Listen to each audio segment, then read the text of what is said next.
everybody should introduce themselves and what projects or company you work for. I'm Sasha Ivanov. I am Waves blockchain founder, and now it's like a very old L1, one of the oldest, I think.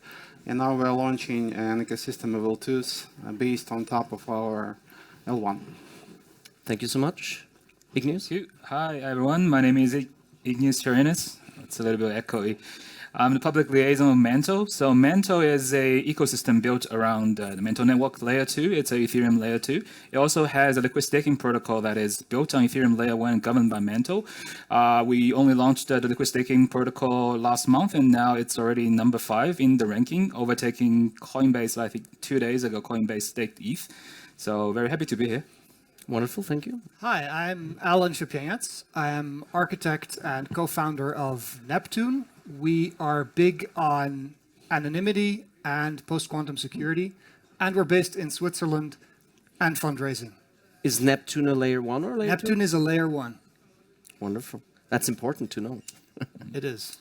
Next. Hi, my name is Sam Jernigan. I'm an advisor to Scroll, which is a bytecode equivalent ZK EVM that has been co-developed with the Ethereum Foundation. My background is in Travin. On the mic. Yep. Where I've basically worked in finance for the last 20 years. JP Morgan, and then several macro funds, and I started the first macro fund that could trade and invest in crypto about 6 years ago. Great, thank you, Sam. Last but not least, Yuan. Hi, this is Yuan. So I'm the chief shilling officer of Conflux network. I guess the co-founder doesn't mean anything, so my main job is to show Conflux. So Conflux is a layer 1. To put it simple, although it's a fast, fierce layer 1, but today nobody gives a shit about technology. So the simple way to memorize us is that if Solana is for United States, Conflux is for China and Hong Kong. So that's simple. Okay, thanks. So we have layer 1 and layer 2 representatives on stage. So let's see whether we're going to end up fighting. I know you are a fighter for the Web3 space in Hong Kong, Yuan. First question now, because we want to educate here and not everybody understands what layer 1 and layer 2 does or is, maybe why do we have the both blockchains, layer 1 and layer 2, and whoever wants to go first? No, I can start actually. I think it's some kind of a compromise because we can't resolve the problem of L1 scalability. We have to do L2s, and we have to remember that. But at this stage, I think of blockchain development, this is the only way we can move forward. And what we want to do now, like as an ecosystem, is to create a very simple way for people to launch those L2s, because it might be important for some DApps to be on their own chains, I think, so it's not only a problem of scalability, it might be also some other problem. If I have like a very very popular DApp, it might require its own chain, so probably I wouldn't like to share my block space with other DApps. And this resolve, I think, its own problem of like some specialized chains for certain DApps, and it has its merit in its own right. But after all, I think after we have resolved the problem of like launching very efficient, fast L2s, we have to get back to the problem of L1 scalability, because at the end of the day, it all boils down to L1 scalability, in my opinion, and those L2s also have to interact with L1s, have to pay fees on L1s, and if those fees are too high, you're back to square one, basically. You've mentioned already a few of the challenges, and maybe we can, in a nutshell, summarize them again. What are the main challenges of a L1 blockchain? And I guess because of these challenges, we started developing L2s. Alan, would you like to elaborate on that? I'd say the challenges have to do with the consensus mechanism. You need some way for everyone to agree what the current state of the blockchain is. And that's the key challenge that distinguishes an L1 from an L2 in my eyes, because an L2 gets to inherit that consensus mechanism from the L1. But another challenge is adoption and token distribution. The two work together, because if you distribute the token to adopters or miners or stakers, well, they'll have an incentive to participate. And so it's possible for blockchain engineers to launch an L1 into a void where nobody adopts. And this is a challenge that certainly haunts us a little. I was going to ask, why did you choose to build the L1? I guess this is a new project, or have you It is been a new building? project. We're launching 5 months from now. And why are we choosing to build yet another layer 1? Frankly, it's because none of the existing layer 1s get it right. You need ZK Starks on layer 1, and ZK Starks is too novel of technology for older layer 1s to have incorporated it already. That's a bold statement. Did you talk to Vitalik about this? I didn't. I'd be curious whether he disagrees or agrees. Igneus, building layer 2? Why? Well, I think like when people kind of like just reductively pit L1s against L2s, the most often kind of like addressed point is scalability. But I do see basically every blockchain has to solve or like to address the blockchain dilemma. Everyone has heard of it, but maybe we don't think of it as much, at least the other two in the three. So scalability, everyone talks about it. Security, decentralization, not that much. I think a lot of the issues with sort of like the so-called alternative L1s is that they're not decentralized enough. And then you have a centralized sequence, and then you kind of like a blockchain can go down for 17 hours, no new blocks are produced. That is an issue. And then, Ethereum has the benefit of it has the largest number of, token price creates the largest market cap for all, smart contract platforms discounting Bitcoin here. Price is not unimportant here, because when people stake and secure the network, the blockchain with that capital is a security guarantee. And when the market cap of a blockchain is smaller, it can say, I can do 3 gazillion transactions per second. But first of all, like, how safe is it? Like, I can create an office intranet that's not even connected to the rest of the internet, and I can do more transactions. And at the same time, it's like, do people really want to have those many transactions? When you look at kind of how many transactions are happening on all those blockchains, there are blockchains who claim to be able to do, tenth of thousands more transactions than Ethereum, but like the actual TPS per second is like 5. So, like, first of all, you need people to use it, and then you need to be able to kind of convince them that it's safe, and then they can basically know that the chain is not going to be paused for what sort of reasons, and then so basically like layer 2, layer 1. At the end of the day, you're trying to solve the problem of the trilemma. You try to kind of balance out all the trade-offs. The trilemma, sorry, between security, security, decentralization, and scalability. Okay, Sam from Scroll, what is your opinion? Right. Why layer 1? Why layer 2? Right. So, I mean, maybe it's helpful to kind of take a step back and kind of think about how we got here. Several years ago, Ethereum decided that it wanted to obviously scale to meet the demands on the network, but not compromise on decentralization.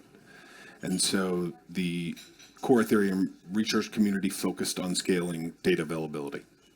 And so now everyone's heard of, say, proto-dank sharding, which will be going live soon, and then full dank sharding.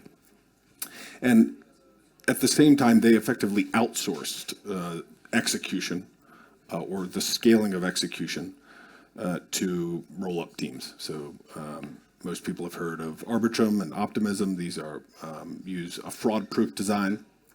But as Vitalik has said, and I think most people agree, the kind of the holy grail of scalability is zero knowledge, and that's what And that's why you need ZK Starks on layer 1. Okay, and that's why I would like. Yep. Yeah, Sorry, right. finish. So I mean, this kind of comes full circle. So what the Scroll team, along with the Ethereum Foundation, have been working on for a few years.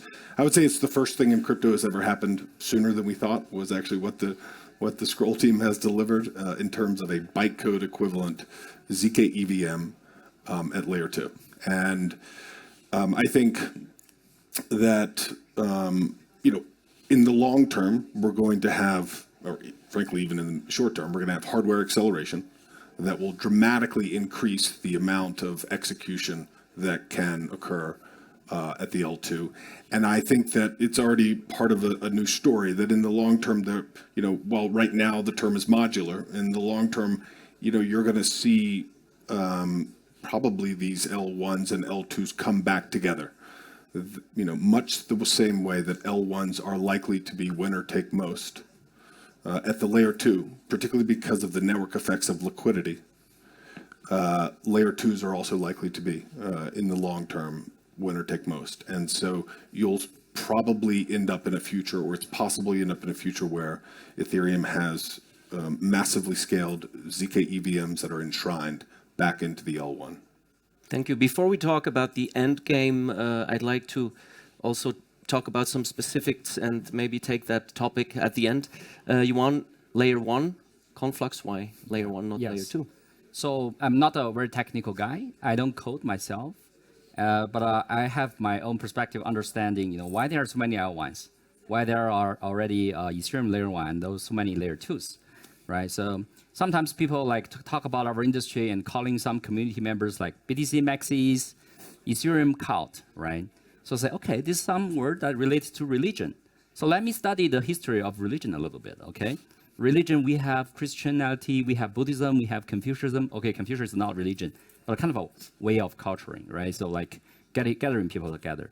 And once you have like God, and the gods like Christianity develop further into like Christian itself, Catholics, Orthodox, and Islamic, right? They all believe in gods. So those I consider, right? They work under gods, but they are layer 2s, right? And the Confucianism and Buddhism, they are totally different layer 1s. So that's how the world like, makes. And we all sitting here, we are what? We are missionaries. We go around the world and try to make people believe what we believe for, right? So, and once you have belief, like people all talk about like consensus, right? Consensus work on the code levels, right? The algorithm levels that people work that together by code. But eventually, when the code no longer bind people's behaviors, people start to use like philosophy, mindset, and ideologies to unite people. Right, so that's why like Solana become a kind of a United States layer 1s, right? And the Conflux become a regional play for China and Shanghai, right? Essentially, probably the religion all taught people to become good and behave in a good and try to create a value for the society. But essentially, maybe the essence are not that much different, right? People all talk about like capacities. Like Solana has like 10,000 capacity. We have 3,000 capacities. Different layer 2s may have like 100 to 200s, and some use like optimistic rollup, some use zero knowledge rollup, and then we debate like the security, just like how many angles should stand on top of the church. That's a too minimal, right? So that's my thought. But eventually, what blockchain brings to this world really matters. So basically, we're all here for the same thing. We want to solve a problem, whether it's L1 or L2, and yet it seems like there might be some competition going on. Or would you agree with that, Alan? Are you competing, or are you in the same boat, collaborating? On the topic of competing L2s and L2s being a winner-take-all game, I think the Lightning Network, which you can also say is an L2, is a counter to that dynamic, because if you deploy your capital in Arbitrum, you cannot simultaneously deploy it on Scroll or Polygon. And so the roll-ups that exist on Ethereum, they are exclusionary. And there you necessarily have this winner-take-all dynamic. But on Lightning, if there was ever a platform that supported trading on Lightning, Neptune, you'll have you won't have this exclusionary dynamics. So if you deploy your capital in one part of the Lightning Network, you still have access to the rest of the network. And so there, I don't think you get this winner-take-all dynamic. I think it's worth pointing out that it is likely that with full dank sharding and were Arbitrum or Optimism, say, to become to ZK rollups rather than fraud proofs, you can have synchronous composability across ZK rollups in a full dank sharding regime. But if you have full sharding, why do you need rollups actually? Because I think that the current roadmap, which Vitalik actually just recently updated and published, is going to have a very light L1 and potentially enshrined L2. So that's the current kind of design architecture. Okay. So it's just sharding. The sharding is really Sharding via L2 is at the data availability layer. Okay. Okay. Igneus, L1 competing with L2, vice versa, or are they friends? To kind of extrapolate what Yuan said, like about religion, I think like in a sense, kind of all companies, like basically Bitcoin, different blockchains are basically different companies. They are trying to kind of solve a problem using different methods. In a way, like evolution is the same thing. Like we all are descended from the same ancestors. Like if you go back to sort of 66 million years ago when the dinosaurs died out, our ancestors look not different than like a some sort of squirrel that you would see in the mountain trails. But like like the lunch we ate is essentially like related to us, a cousin. But we all not consciously, but through evolution, chose different pathways and arrived at different results. Like, are humans like now dominant? Like, is this going to be the end game, or is it going to be like another kind of like generation of new species coming to replace us? Sort of like to address kind of like the question that Sasha had about like if we have full dank sharding, why do we need rollups? Well, like when we had trains, why do we need planes? Like it's like there's no end in terms of how much we can scale, and then those are basically composable. They're compoundable benefits. Just by having dank sharding does not prevent you from the benefits of rollup, and then you can basically composite those two in the same modular design, which Mantle has. Mantle currently uses optimistic rollup, but we are actually going to incorporate ZKs. So we just had Lagrange labs. They are like a very, basically the founders are PhDs, and then they are in like cryptographic research, and they just talked about how you can add ZK stacks and ZK snarks, whatever you like, into optimistic rollup, and then have the same security assumption. At the same time, you are able to allow more of a validator set than kind of like what like optimism or say like Ethereum's currently allow in terms of just how many people can be in the security assumption at the same time. So you said that the blockchains are like companies. Now, probably you are fighting then as a L2 with other L2s. Obviously you are. And at the end there should be only one, or will they coexist? Like can layer 1 and layer 2 coexist, and then can layer 2? Absolutely. We don't have just one company. It's like Fortune 500, there's 500 companies. Every company is doing something slightly differently. So the question could be, I mean, Ethereum being looked at this new internet, so to say, at this great entity that has been built over the last years. So you guys don't think that Ethereum could, without L2s, eventually become this big gigantic player and solution for a problem that we all want at this stage? I think at the end of the day, we need to remember like Ethereum is not kind of like an all-powerful kind of like deity designing a technological roadmap. It's all down to developers. Like basically what a blockchain is doing well is they can attract as many developers as possible. So like one of the things that people typically measure is the TVL, total value locked, how many people are buying tokens, how many people are putting their capital with the blockchain. But I think one thing that like we take very serious steps into addressing is to make sure that developers actually want to come and build on Mantle. And I saw a graphic like came out today or like the day before. It was basically like the increase and decrease of percentage of developers on different chains. I think that is the more important, at least for kind of people who are working on blockchains, to look at how many developers you are attracting, and then how are they solving the problems. That's exactly an interesting point. Like, where are the developers going? Are they going away from Ethereum, going to Solana, going away from Solana, going to Conflux? Yuan, do you know? Are you familiar with any of these numbers? I don't have the exact numbers, but I know the rationale behind this, right? So generally, there are two things developers will look for. So if they choose to work in a certain regime of, let's say, Ethereum or Solana, there are only two things they look for. One is like if they can make money, right? Only if they can make a living, they can make a team, and then they can continuously to run their stuff. Do you pay a good salary at Conflux? No, I don't pay developers. Developers have to find its own position in the ecosystems, right? And secondly, it generally they contribute to the networks through like open source contributions. So they made their reputation and made their voices heard. Let's say if you work on MEV on Ethereum, in the beginning you may not like to gain a lot of tractions, but once you become kind of the major MEV players, you can raise a lot of money, because at that time the credit maybe from the Ethereum Foundation, from Vitalik sponsorship, then you'll be able to raise a lot of money at a very high valuation. Let's say Flashbot is kind of a classic example, right? So those are the two things that developers look for. You can bribe them to come to your ecosystem, but that's not sustainable. So in a sustainable way, they can gain credit, reputation from the world, from the industry, or they can make their profit sustainable. And how do you attract developers, Alan? Through ideology.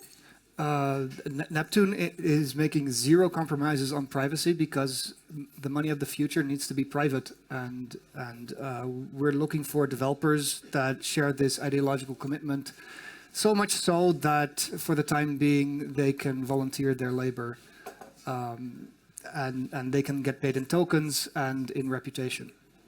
Yesterday we spoke, I'm not sure what the topic was, but one of the gentlemen said that this one market is mostly geared towards the Eurasian. Thank you. And I was just wondering whether or not with the blockchains that you guys are building, layer 1, layer 2, whether there's also a territory for each of one of them, or whether they are always global, and whether in the future we might have these different territories because it's companies, and you have your customers in maybe China, and then in the US you have another blockchain. I actually think that this is one of the brilliant angles that Ethereum embraced smartly by outsourcing execution to roll-ups, or I think L2 is out of vogue. Roll-up is I think the correct term.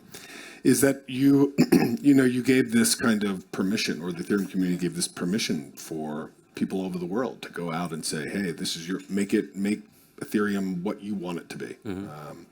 And so some roll-ups like Aztec are focusing on privacy.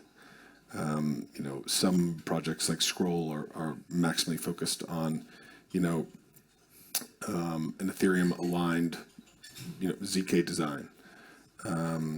And so I think, but it kind of opened up, a huge marketing angle, right, where teams can spin up anywhere in the world and, effectively gain users for Ethereum L1.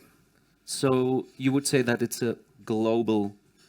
Yeah, it's like it's a brilliant marketing strategy, really, right? Because, go ahead. I respectfully disagree. Really? I love that on panels. Because it's hard for just one team, right, that may be geographically centered, to go out and raise a global community. But if you say to anyone anywhere in the world, hey, you can spin up your own execution environment, post your data to Ethereum, and your users anywhere in the world have the security properties of the L1. Alan? Well, certainly there's no problem in distributing your team, and that's true for any IT company. The factor that's going to make Ethereum bound to jurisdictions is the fork choice rule, which doesn't exist. It's a weak subjectivity makes sure that the correct chain is whatever your friends tell you the correct chain is. And down the line, if there's going to be a dispute, the courts have to decide that dispute. The consensus mechanism cannot decide it for you, unlike in proof of work. And so the courts are going to choose whichever side of the dispute benefits their jurisdiction. And so naturally, you're going to end up with different jurisdictions recognizing different chains if they are based on proof of stake. Well, Igneus, do you have any, or did you want? Sorry. I mean, just quickly, I would say, this has been thoroughly debated for probably 5 or 6 years now. I think that I'm not going to rehash this. I think that I would respectfully disagree, and I actually haven't even heard the degree of this, but I would just say, social consensus at the end of the day is what decides this, which blockchain, is the real Ethereum. And we've seen that. I've never even heard this. It doesn't make any sense to me. We have a lot of gin tonics at the bar for later, and then maybe you two can discuss it further. Igneus, is this even, again, coming back to your idea of blockchain blockchains are enterprises. With Mantle, are you even thinking in terms of marketing and reach globally anyway, or do you even think like, oh no, this could work better for here because of the projects that will build on it and because of their ideology?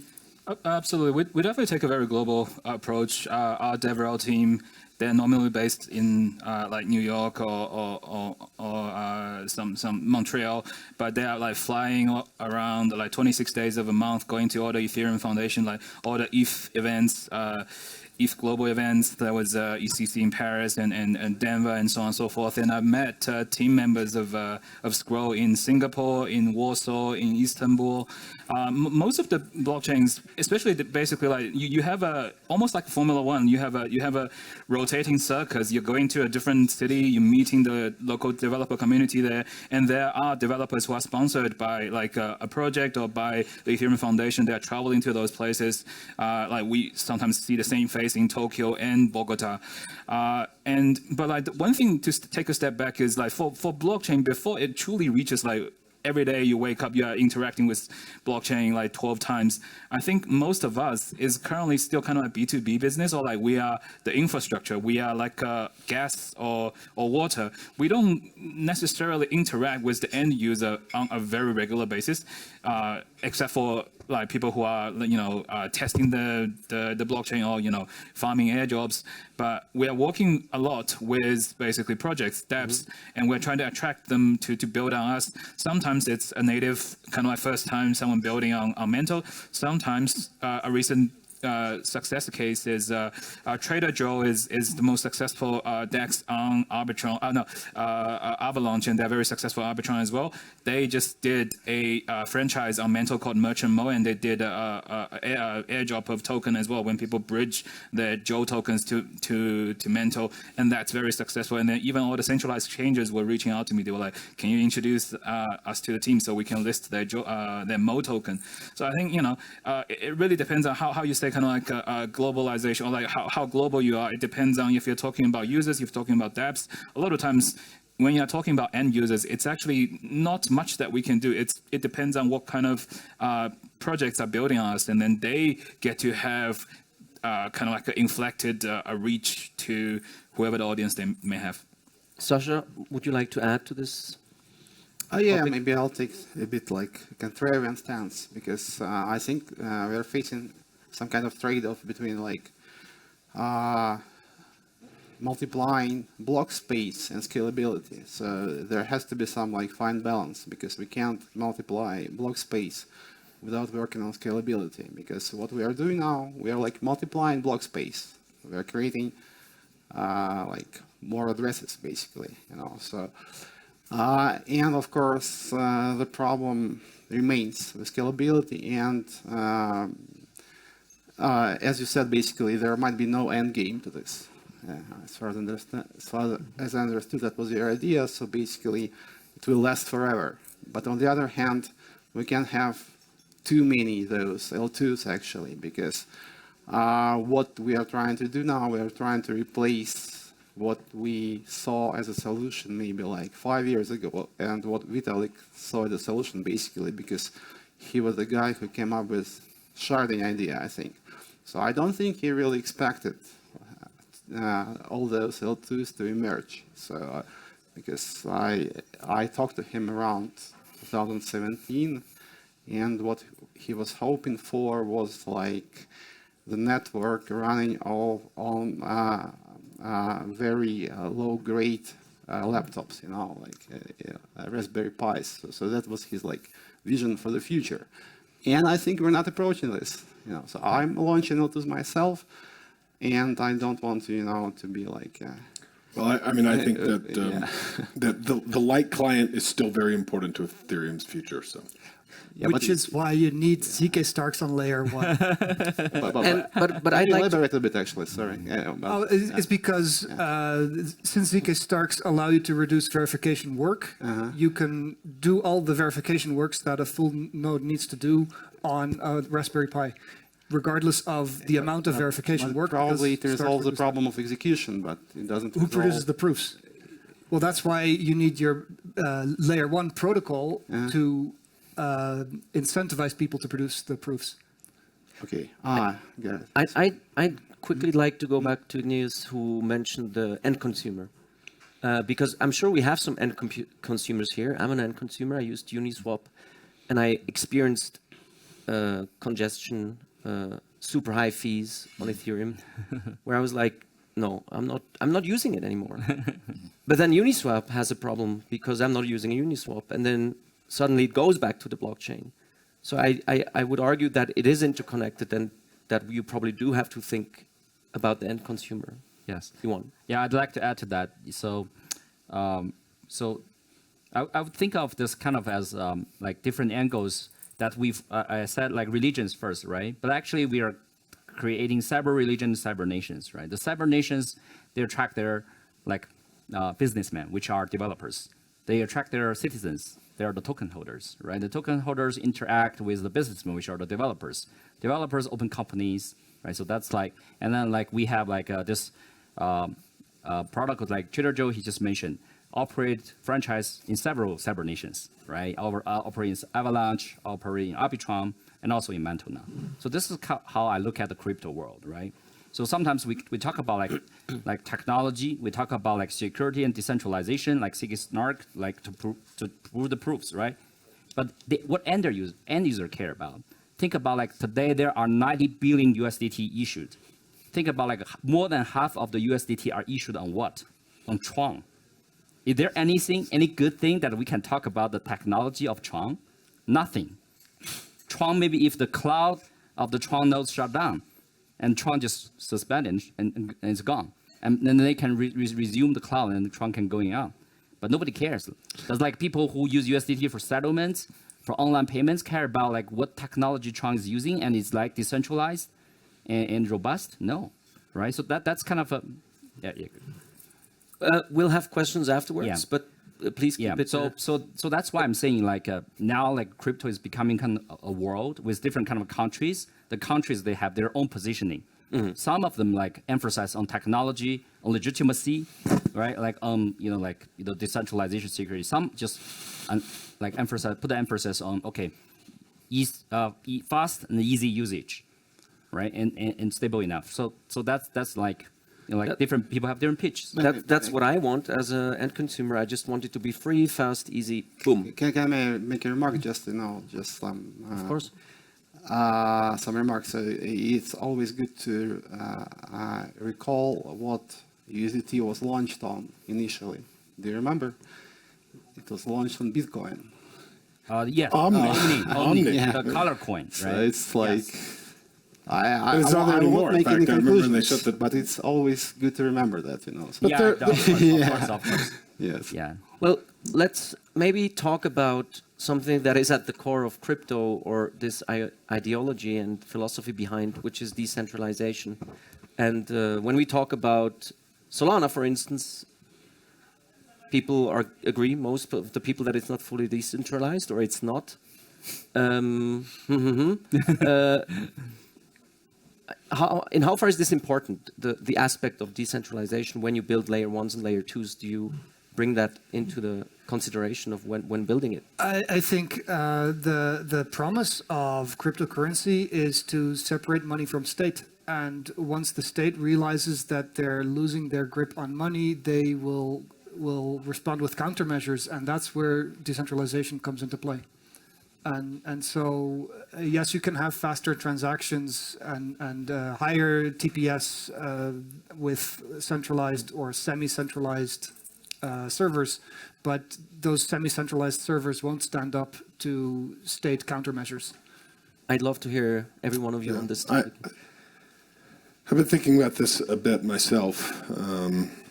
When people were really down on Solana, I was talking to some Wall Street friends, and I kind of told them my bull thesis was actually, or less negative thesis on Solana, was that we're probably overpaying for decentralization for tokenized assets that have, where say the dollars are held in a bank in the U.S., right?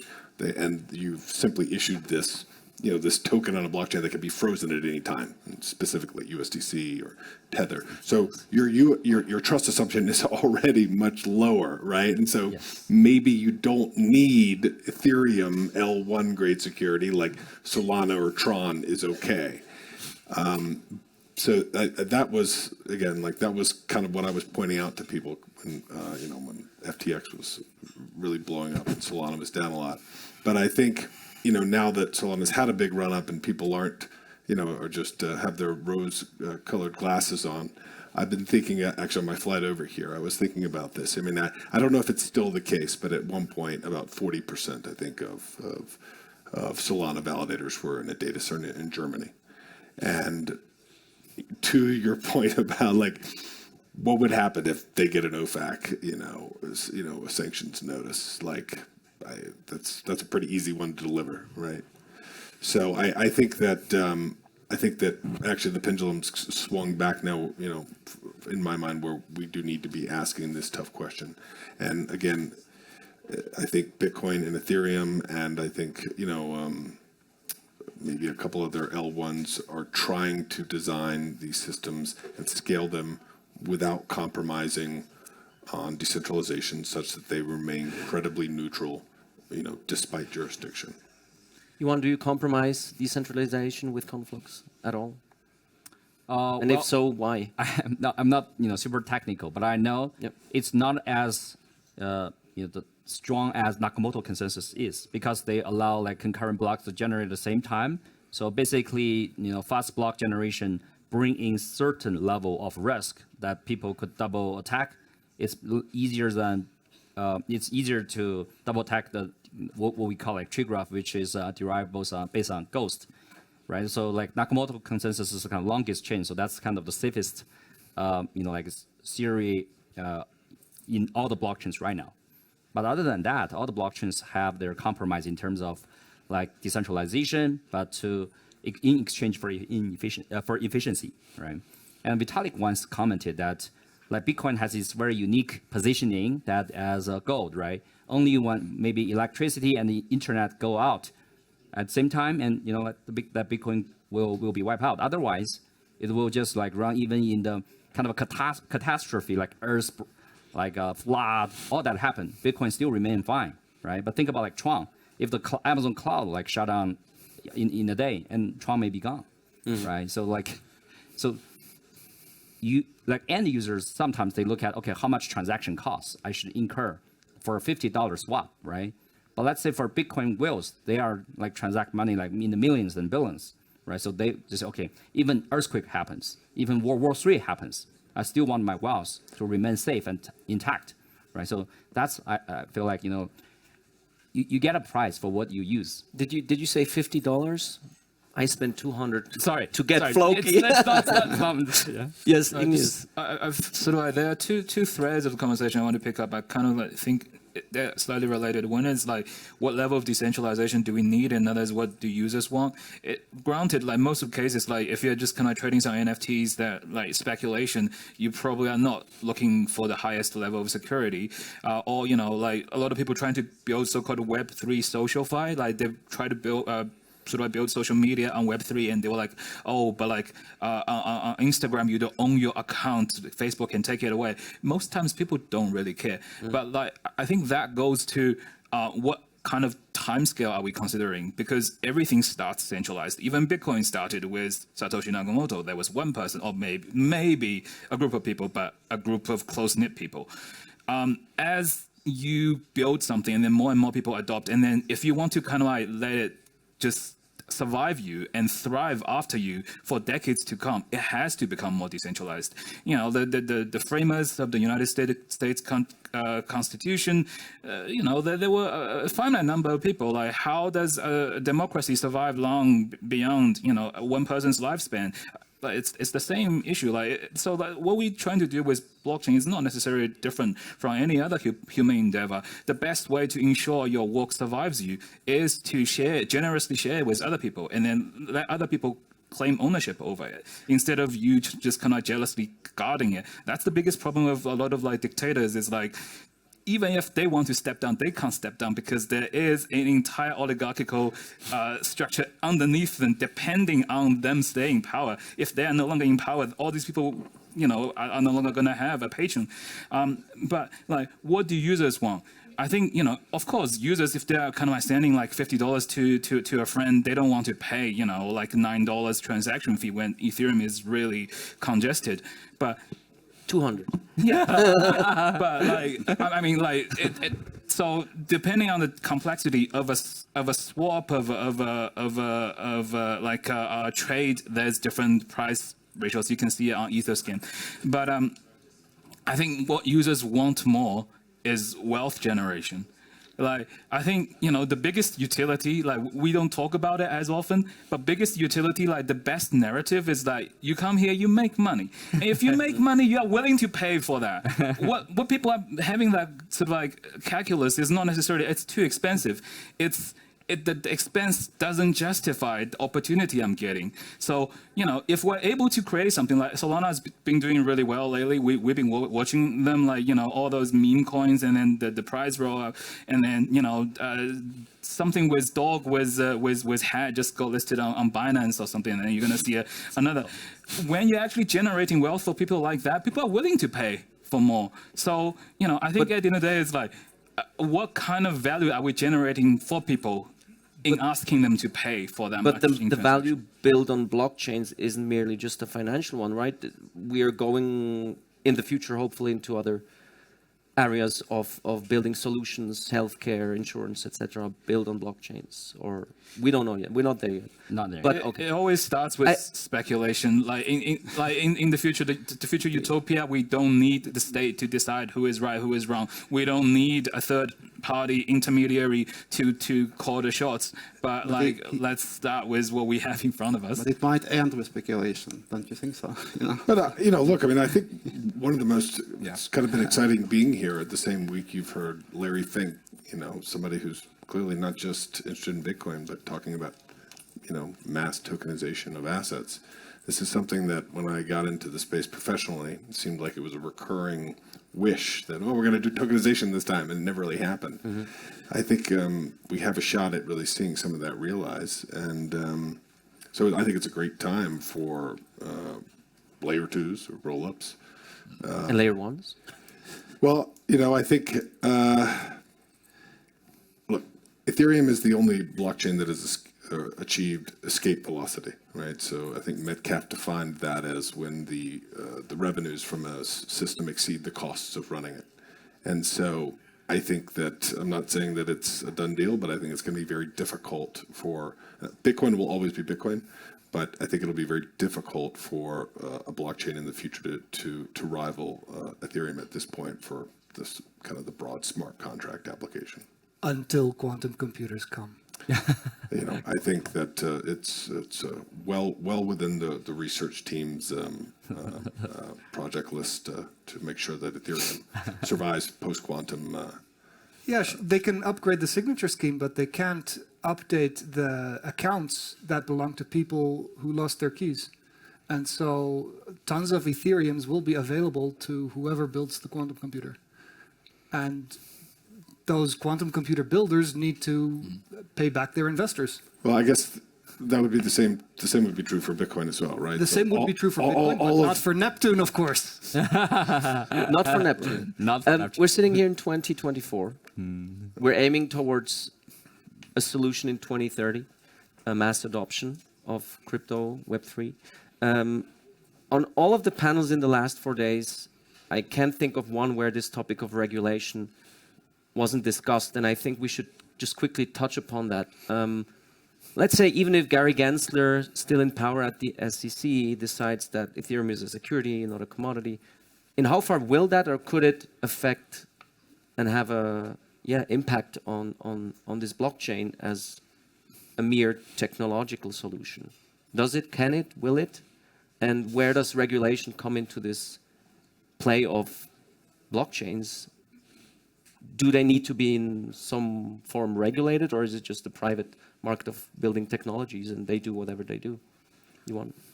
Well, speaking of that, like Conflux itself actually been fully compliant in China by binding to the rules that don't display tokens in the front end of product, right? You can issue NFTs, but all those NFTs are sold in fiat. So people don't see cryptos. People see their NFTs, but the NFTs can be transferred and sent without them paying gas fees, because the gas fees are sponsored by the smart contract. So that's kind of a way of getting compliance in China, right? So a very kind of a compromise way to develop a public chain, because consortium chain doesn't have block tokens. So that's our practice in a kind of local markets, that how we get compliance and but still to promote blockchain technology further, right? So when I think about the compliance of and also regulation working on blockchains, it actually forced the blockchain towards a kind of a distorted direction, especially from my experience, because everybody pay tokens and gas fees, right? That's how they learn blockchains. But now, in China, people don't have to buy tokens first, but they can still use blockchain. But it is a better way that when they use Web2 application, they don't pay cloud, because the company who developed that Web2 application, they pay cloud, right? So is that a kind of a direction for mass adoptions? I don't know, but that's kind of the situation we have. In China, people who interact with Conflux, they don't pay gas fees. So we have millions, even 10 millions of users on Conflux, buying, selling, or transferring NFTs for minimal value, because those NFTs are not speculative in product, right? So speaking of that, let's kind of start to deviate it from financial industries. Crypto or blockchain is no longer used only for financial implications. Exactly. So is that a good direction or not? I don't know, because in that sense, people issue NFTs only actually pay gas fees to let's say whoever sell tokens to them, our foundation in China, operate entities sell tokens to them. We even give receipts to the companies. They can have contract and they only pay fiat, and they can be audited, right? So that's kind of the way that we operate in China. But is that good or bad? I don't know, because in that way, the blockchain itself become a cloud infrastructure instead of a financial infrastructure. So our token sucks, and people curse us, that our token holders, right? So that's kind of very controversial to me. Would anybody else from the panelists like to share? I think that any cryptocurrency, be it L1 or L2, that has a foundation is liable to regulatory capture, and therefore cannot be trusted. And so, yes, you need to incorporate or you need to be centralized in order to build it, but there should be a plan for decentralization. Yeah, I think actually part of crypto will always not care about regulation, and if regulators crack down on crypto hard, really hard, that part of crypto will become more important, because Bitcoin didn't care about regulation when it started, and unless you ban it or you the regulators come and crack it's down. It's an arms race basically, so something else will come up technically that will be really hard to ban, it's just an arms race. So if regulators want to crack down hard, it might actually initiate a lot of new ideas about more robust crypto, and it might actually be good for crypto. Okay, great. Yes? Just quickly, so regulators actually had the pleasure or displeasure of dealing with them. So I was previously the head of communication and policy for Bybit, one of the leading exchanges. So I actually dealt with the AMF in France, and then CNMV in Spain, as well as the European Commission, as well as some regulators wannabe regulators, because they don't have a regulatory body for that in Turkey yet. One side of it is most of them actually, they mean well. They have a constituent they want to protect. At the other end, the level of understanding of the technology is really not there, even at kind of the most technocratic kind of nations. And then even if they understand it, they understand the most kind of simple, the most kind of mainstream use case of it. Try to kind of get someone to tell them sort of you can deposit some ETH into a lending protocol. You take stable coins out, and then you put in some sort of a farming pool, and then you take that, you do atomic transaction within the block of within the same block, and you do double flash loans and then all that. Their eyes just gloss over, and then a lot of it they can't even regulate because it's all enshrined in code. It's not a person who's directing those. So there's level of things that the regulators can chip away. If you have people, company CEO, and then you're issuing the token, you're domiciled in Germany, BaFin is gonna look you up. But if you're creating code, you're a digital nomad. You don't people don't even know who you are. A lot of Ethereum developers, like, it's actually, people say like the biggest way to sort of like betray like yourself, like you're not a true kind of like insider, is like you actually dox yourself. So most of us, we are basically just talkers. A lot of developers, people don't even know their real life identity, and that's not an issue. So long as the code is. We should next year. We should have for each of the panels at least one regulator, at least one developer, and then we can hear them out. We can have a masked signal situation, like everyone is masked. You don't know who it is. Yes. Well, we only have 9 minutes left. Time goes by quickly. Before, I'd like to ask each and one of you about the end game of this, maybe 2030, what we're aiming for, and who the winner might be, or the winners. I'd like to open up to the audience, and if you have any questions, please, Jennifer, bring the mic to our gentleman. Thank you. Hey, good afternoon. Hey, listen, fantastic panel. I could probably sit here and listen to you guys for at least another hour. I'm actually the national regulator for El Salvador. The president of the Digital Assets Commission. Thanks for coming.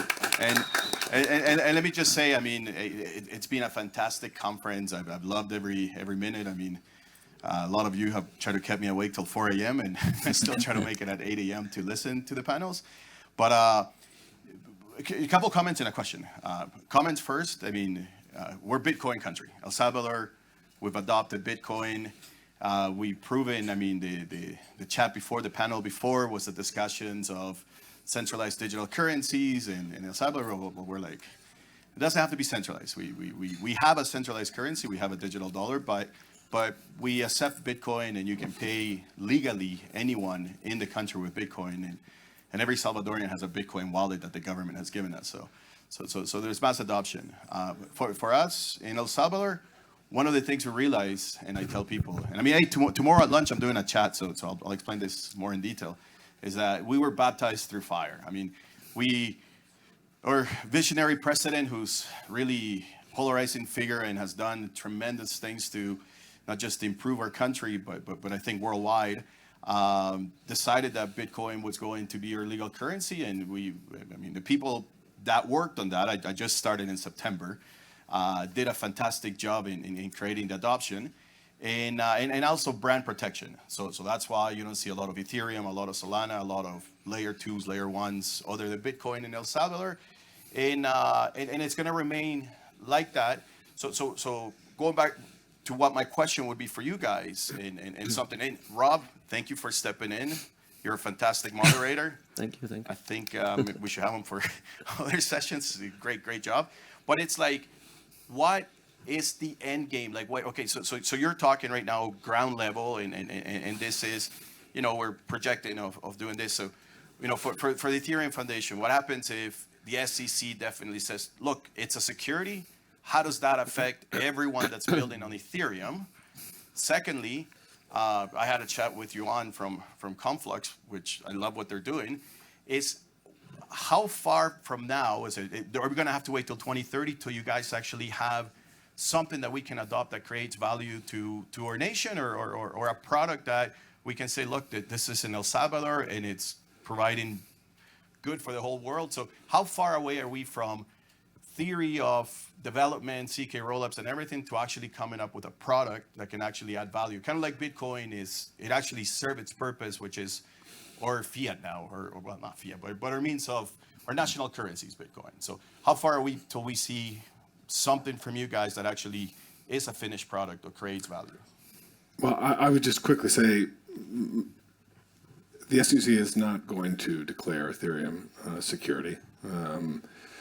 They soft signaled that when they approved the Ethereum futures ETFs, which means they now have to approve a spot ETF. But additionally, probably the least known fact is the change in the statute of limitations in the National Defense Authorization Act of 2021 actually reduced the notice period to 5 years. And so Ethereum has actually passed statute of limitations.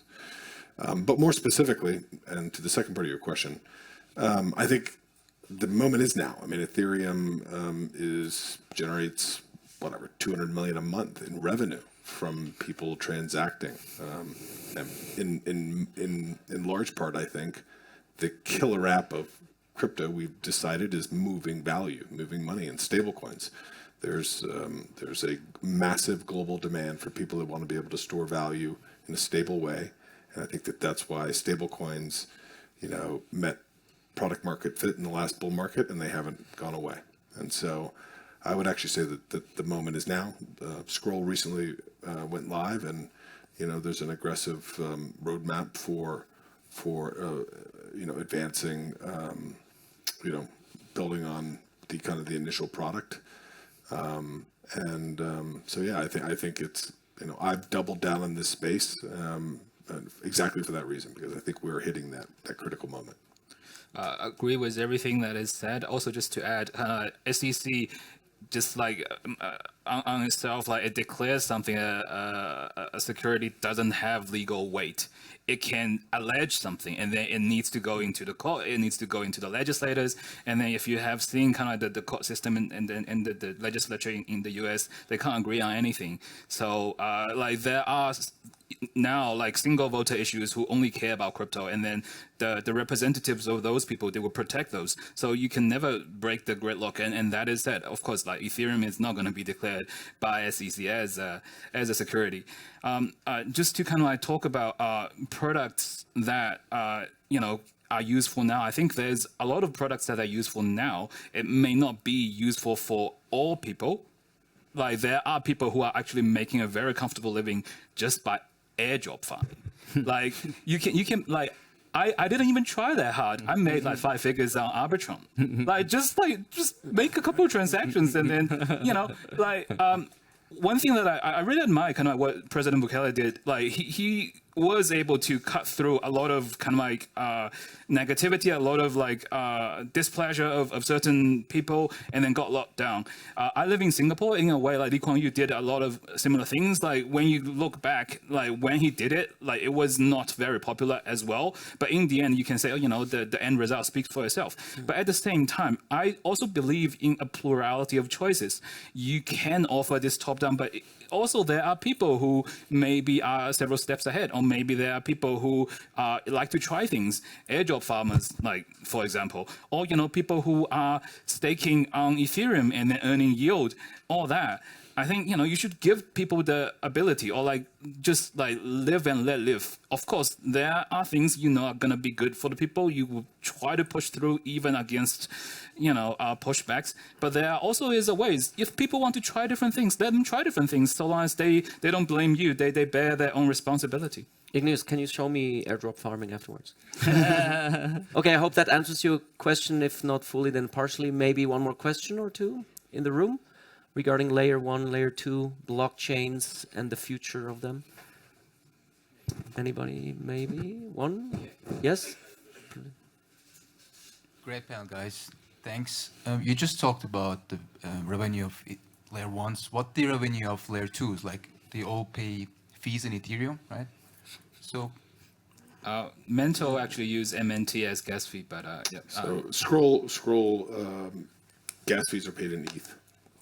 Yeah. So I'd like to add that I actually did some research on that. Yeah. So it's like kind of a state and a province taxes system, right? So the layer 2s, they receive users ETH, right? They spend part of that committed data like Merkle root or something back to Ethereum main chains. So that incur transaction fees. That kind of costs only partial of the transaction fees that people paid on layer 2s, and the rest of it they actually can keep of it. So actually a lot of layer 2s using the airdrop expectation to lure a lot of users to use layer 2, so they incur a lot of transaction revenues. So they give part of that to the Ethereum main chain, and they keep the rest of it. So there's different designs for different rollups, but rollups, as he said, have to publish data. If you're a true rollup, you're publishing the call data, and particularly for optimistic rollups or fraud proofs, that's very expensive. So they have to consume that data. But in the case of Arbitrum, I think what he was alluding to is that Arbitrum makes money when congestion fees are very high. So it's actually been running like when you look at the profit margin for, but they, because the roll-up sequencer has to estimate what are its data costs going to be, and so different teams have come up with different mechanisms for estimating what the transaction fee should be in order such that they have enough to pay down for data availability. Just quickly, I like when you went there, and one of the most kind of like compelling narrative nowadays is actually using a separate DA layer. That is why Celestia is pumping. That is why EigenLayer is doing so well. But sorry for the interruption.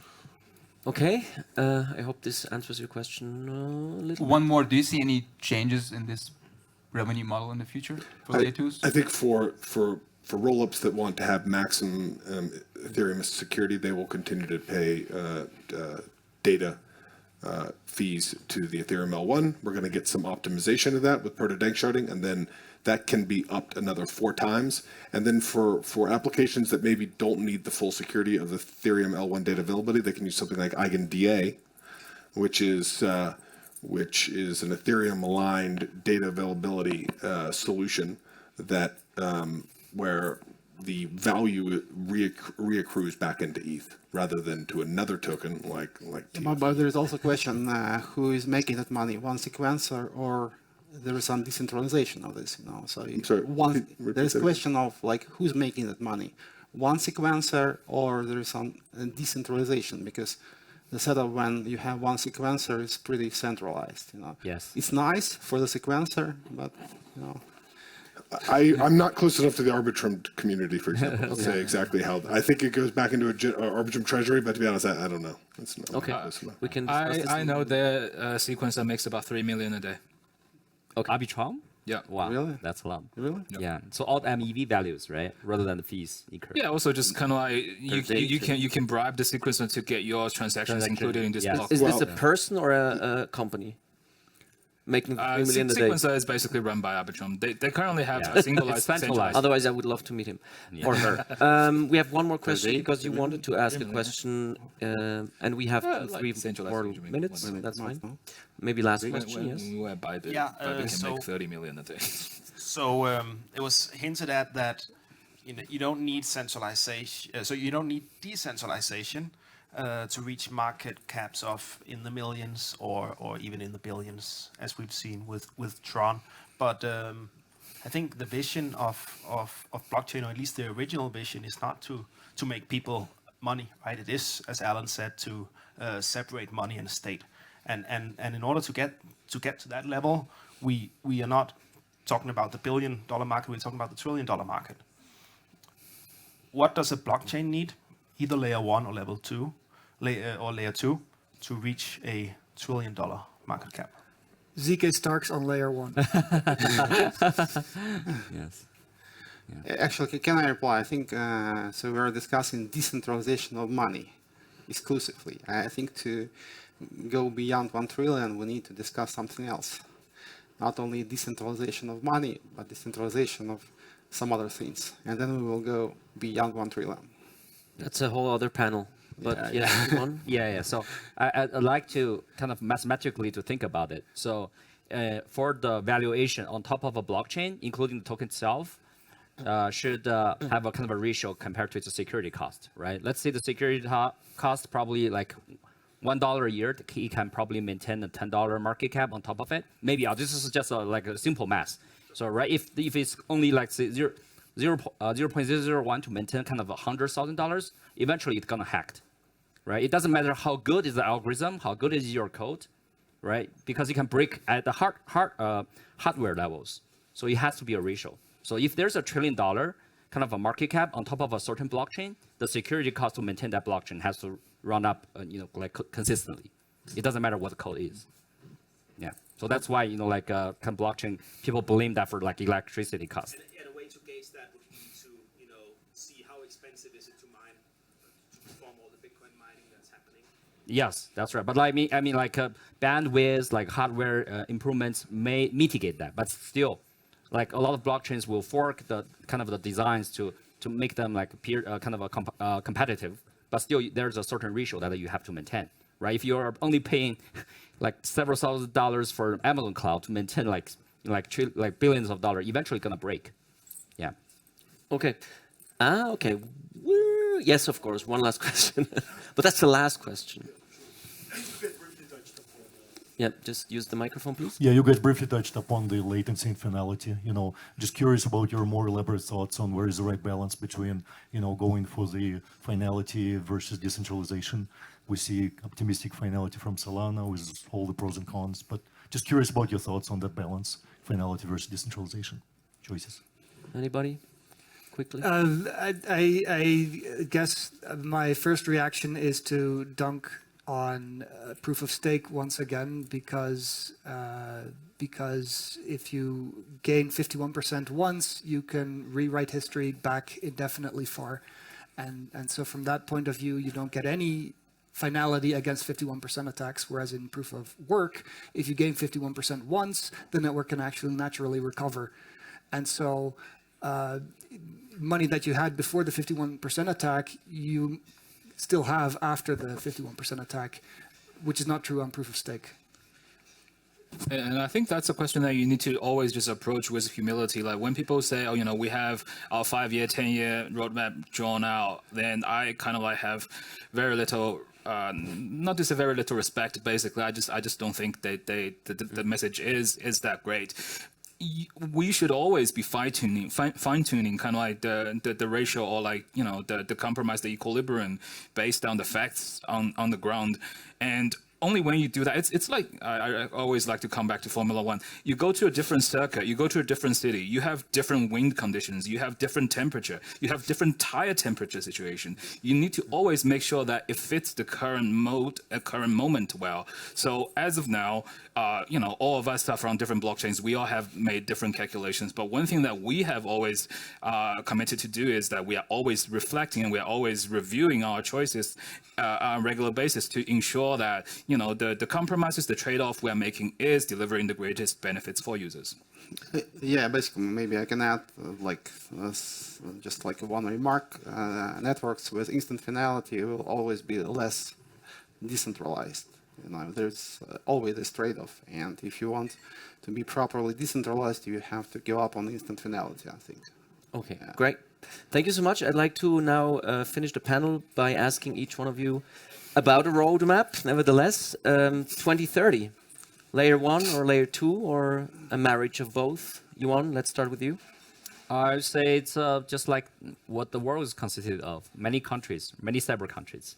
Okay. Yeah, and many cyber countries may follow, let's say, the British Empire, that they respect the Queen, right? So that's the layer 2s. Yeah. Sam? Well, I mentioned, I think Ethereum has already reached escape velocity, and I think that you'll have, so it'll be the dominant smart contract blockchain, and you'll have, several, if not many, thriving ZK rollups on Ethereum in 2030. Alan? I think as cryptocurrencies become more popular, the countermeasures from the state will become more effective, and in particular that affects cryptocurrencies that are decentralized in name only. So I'm not very bullish on Solana. Let's put it that way. Okay. This is not investment advice. Igneus, layer 1 or layer 2 or both in 2030? I don't think it would be prudent on my part to forecast like all my fellow panelists. What they say basically follows the logic. It makes perfect sense. 2030 Ethereum is going to be dominant, and then you have all those. ZK is now going to be more or less adopted, all that. But at the same time, like how many of the Black Swan events did we predict like 2 years ago? And do we really see kind of Bitcoin shooting to 69? And on a certain exchange, it was actually 69420. So like, I think it's good to have some humility. It's like we just take one step at a time. We do what is within our power, and hopefully everyone else will work with us to bring the best future for everyone. But yeah, don't want to jinx it by predicting anything. That's fine. Sasha, to finish off? Yeah, I think we're all working on the same thing, scalability, and there's different approaches to it. And currently there is L2 approach that should be like solved, and actually, and after that we will be back to L1 narrative, and maybe Solana can become a good investment advice then. You know? Okay, and with that, thank you so much. This was really interesting. I could have gone for another hour, actually, and I hope it was interesting for you as well. Please put your hands together for this wonderful panel.